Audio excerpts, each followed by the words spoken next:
O patrimônio histórico e cultural de Veranópolis está em pauta.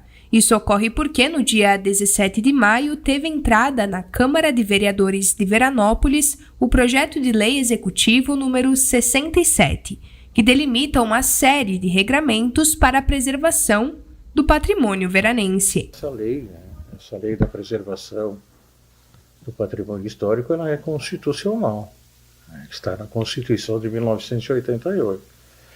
E nós, o Poder Público, reiteradamente, desde 2015, 2016, vinha sofrendo notificações do Ministério Público do Estado para cumprir esse quesito constitucional. Essa notificação do Ministério Público parte da atribuição do órgão de zelar pelo patrimônio histórico e cultural e da necessidade do município ter uma lei que delimite regras específicas para a realidade da cidade. O Ministério Público tem função institucional e prevista na Constituição Federal de defensor do patrimônio público.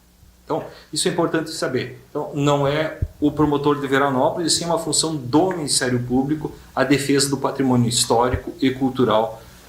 Bom, então, a atuação do Ministério Público, então, ela foi nesse sentido, de ter elementos. E nesse processo aqui, houve a informação do município de que eles, na Veranópolis não tem uma legislação para isso, né?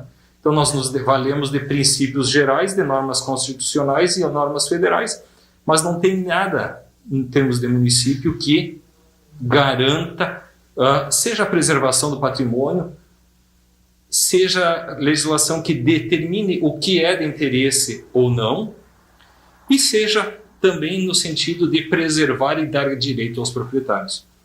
A partir desse apontamento, a Prefeitura contratou a Universidade de Caxias do Sul, a qual realizou um levantamento dos patrimônios que seriam afetados pelo projeto de lei. Ao total, 79 casas estão catalogadas como patrimônio histórico do município. Nós temos, vamos dizer assim, todo um trabalho inicial, né, de levantamento de dados, né, que foi feito em vários locais, enfim, né, disponíveis na bibliografia, e a gente conseguiu caracterizar, vamos dizer assim, períodos históricos de evolução do município, né. Nós caracterizamos aqui 5 períodos, né, históricos, e esses períodos depois eles têm os seus representantes, né, dentro dos imóveis que estão sendo ali elencados, né. Então esse é um primeiro momento, né. Nesse momento, depois foi feita uma visita, né, várias visitas ao município, na verdade, né, de reconhecimento, né, por ruas, partindo da igreja matriz, né, igreja principal, e circulando por toda a área até chegando nas localidades mais afastadas, né, e aí nesse momento foi feito uma primeira listagem que dava em torno de 140 imóveis, né, alguma coisa nessa ordem de grandeza, né. Bom, e aí foram feitos vários, vamos dizer assim, nós criamos uma matriz de valoração, né. Para tu teres ideia, nós temos 6 grupos de valores, né, e dentro desses 6 grupos tem, em média, né, 5 a 3, né, em média de 4 valores, né, para cada um desses. Então, são 24 indicativos, né, para preservação do patrimônio. E foi passado, então, um pente fino em todos esses imóveis listados, em torno de 140, se não me engano, né, classificando conforme esses valores, né, e aí restaram esses 80 e poucos imóveis, né, que fazem parte do inventário, porque eles representam os vários períodos históricos, né, e dentro dos valores, né.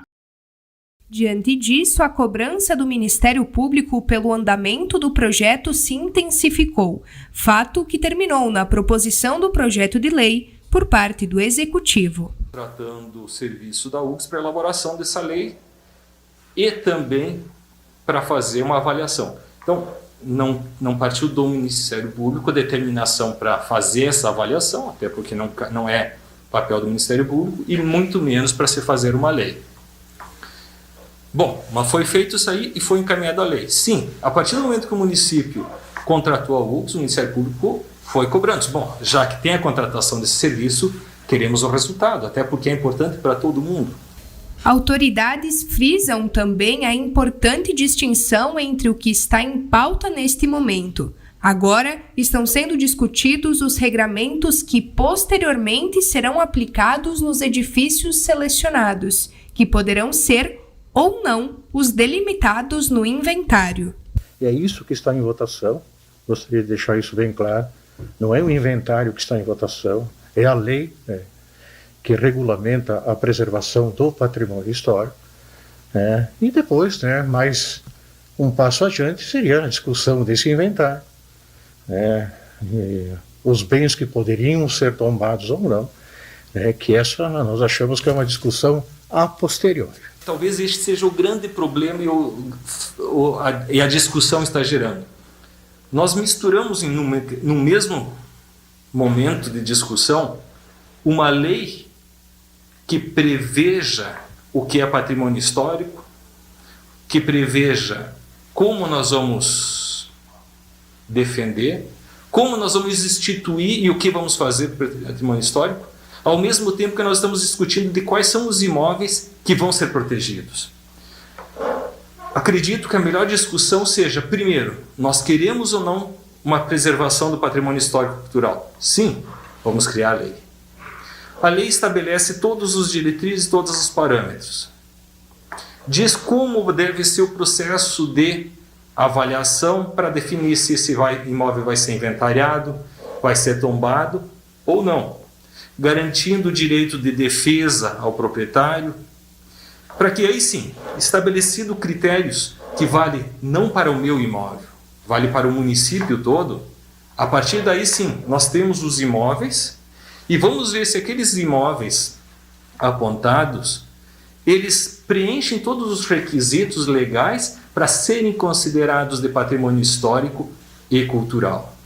A matéria, que está há mais de 2 meses em apreciação na Câmara de Vereadores, já passou por 4 fases de discussão. O objetivo dos vereadores é que a lei proposta seja a mais justa possível e tenha ouvido todos os lados envolvidos no projeto. Tivemos um primeiro contato com a UCS, que foi quem fez esse projeto. Num segundo momento, ouvimos o pessoal ligado à cultura.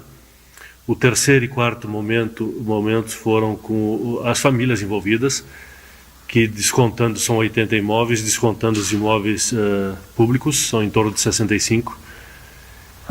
Estamos agora marcando para o dia 3 de agosto, o 5º momento, nesse roteiro que nós fizemos, que é uma audiência pública aqui na Câmara de Vereadores, será no dia 3 de agosto, às 18 horas.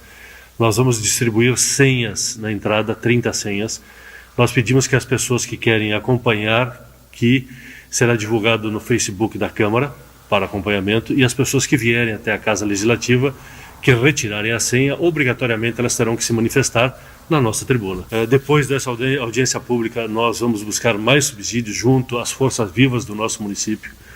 Nós vamos trazer à Câmara de Vereadores também as construtoras, os arquitetos, e a partir daí nós vamos buscar um assessoramento externo da Câmara de Vereadores, buscando sim ampliar os nossos horizontes, visto as nossas limitações relacionadas ao tema, e nós temos que fazer esse reconhecimento, que é um tema bastante complexo, bastante discutido nesse momento na nossa sociedade. A projeção é que o projeto seja devolvido ao Executivo com modificações, ou seja, a Câmara recepcione o projeto da Prefeitura, revise, proponha modificações e encaminhe posteriormente para a sanção do prefeito.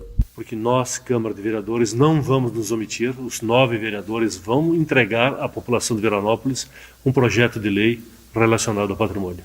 O trâmite, depois que nós fizermos as emendas modificativas, nós encaminhamos ao Executivo Municipal, que pode acatar as nossas emendas ou pode vetar. No caso de vetar, retorna à Câmara de Vereadores para uma segunda análise. Mas esse é o trâmite. Acreditamos que depois da audiência pública, em torno de 30, 60 dias a mais, nós vamos precisar para definirmos essa situação dentro do nosso município.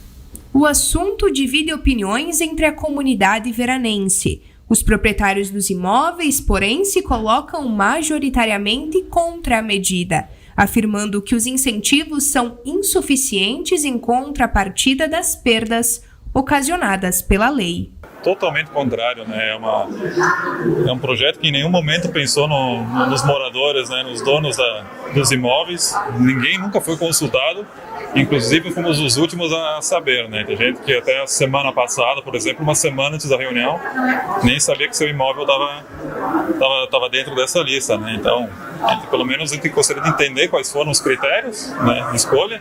Simplesmente passaram na frente da casa de cada um e acharam uma fachada bonita e disseram, vamos tomar a casa, e azar dos donos, né? Porque é muito fácil para quem está fora achar bonito, né, o projeto de lei, mas a maioria não sabe como funciona e o que está por trás de tudo isso, né? E é muito ruim para todos os donos, né? Tanto que eu sei que tu vai entrevistar, cada um tem sua opinião, mas a gente sabe que a grande maioria é contrária porque não tem benefício algum para os donos, né? Pelo contrário, são somente prejuízos. Me manifestei em outras ocasiões, né? Independente de eu ser o proprietário, um dos proprietários da Vila Bernardo, mas independente disso, eu sou favorável a que hajam esse trabalho de inventário e preservação desses imóveis. Todavia, em vista do número de casas e prédios que foram